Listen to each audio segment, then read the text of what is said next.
House Speaker John Boehner says he expects the House to pass a 2-month extension of the payroll tax holiday today.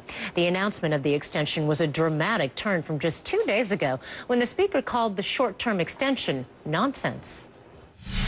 You know, I've been around here for a while. I've seen Congress kick the can down the road, kick the can down the road. It's time to stop the nonsense. Not so fast. Last night, Boehner admitted that he might have made a mistake, politically speaking. May not have been politically the smartest thing in the world, but let me tell you what. I think our members waged a good fight. We were able to come to an agreement. We were able to fix what came out of the Senate. The deal will keep 168 million working families from facing a tax hike on New Year's Day, but many Republicans aren't happy with the deal, including freshman Congressman Tim Huelskamp. He joins us now by phone.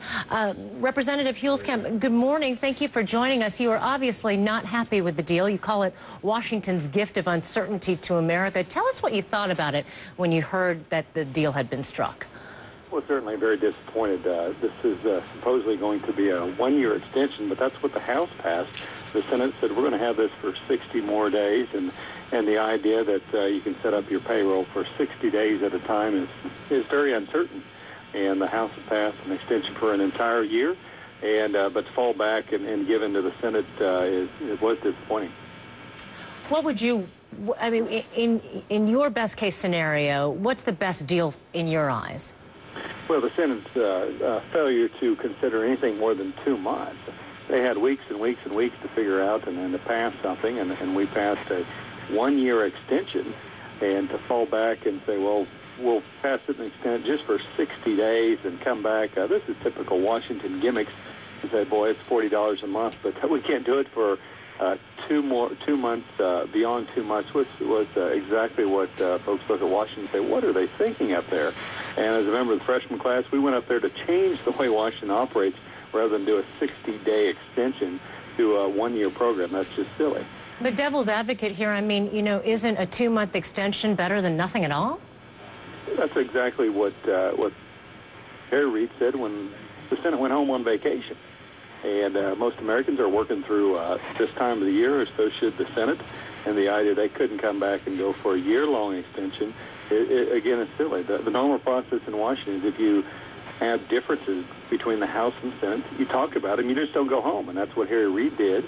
And again, that's the gamesmanship that's been going on in Washington for the entire year. I think a lot of people are always curious to know what goes on behind the scenes in Congress. You were on that conference call when Speaker Boehner announced that he had agreed to the 2-month extension just an hour before.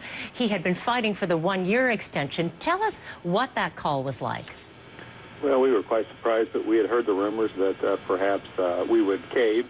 And that is the other problem that I think many in the freshman class and most Americans, when they elected a new freshman class of about 87 new Republicans, they expected the new Republicans to go in and fight to break up a system that's not working. And whether it was the deficit deal that raised the borrowing another $2 trillion, or the failure to implement many of the facets of the Pledge to America, this is not what the freshmen went to Washington for. It was to do things that made sense. It makes no sense to continue a temporary tax holiday only for 2 months when everybody's promising to do it for a year. There's plenty of time to get it done, and letting the Senate just stay on vacation was disappointing because I thought for certain we'd require them to come back and get their job done. Before I let you go, I want you to listen to something because some Republicans in the Senate have been critical of House Republicans. I want you to listen to what Massachusetts Senator Scott Brown told our Aaron Burnett last night. I think there's been some lessons learned. We need to work in a bipartisan, bicameral manner right now to get something done. And I think what everybody fails to realize in D.C. is that we're Americans first. And we need to work together in this moment in time when we have an opportunity to do it better than the rest of the world. All right, Senator John McCain said you were harming the Republican Party. The Wall Street Journal says with this move, you might have just handed President Obama the re-election. Don't you worry about the political damage this has caused? I really do not. What I worry about is more of the same out of Washington, the status quo. And the status quo that they got as a freshman, 87-member freshman class that said, you know what, we need to change the status quo.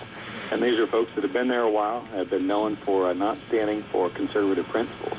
And we have a lot of work to do, and we were willing, or most of us were willing to work through Christmas if necessary to do what makes sense. I don't think any Senate Democrat, actually Senator Reid, President Obama, former Speaker Pelosi, they all said the same thing. They said we need a 12-month extension, and here we are. We're going to come back and have to fight about this for 2 more months when everybody supposedly agreed in Washington. So if everybody agrees on a 12-month extension, American people are saying, well, why can't they get it done? And I think it's the same old in Washington. They're more interested in politics than they are in doing the right thing. Well, you definitely speak for a segment of the population. Representative Tim Huelskamp, Republican from Kansas, we thank you for joining us this morning.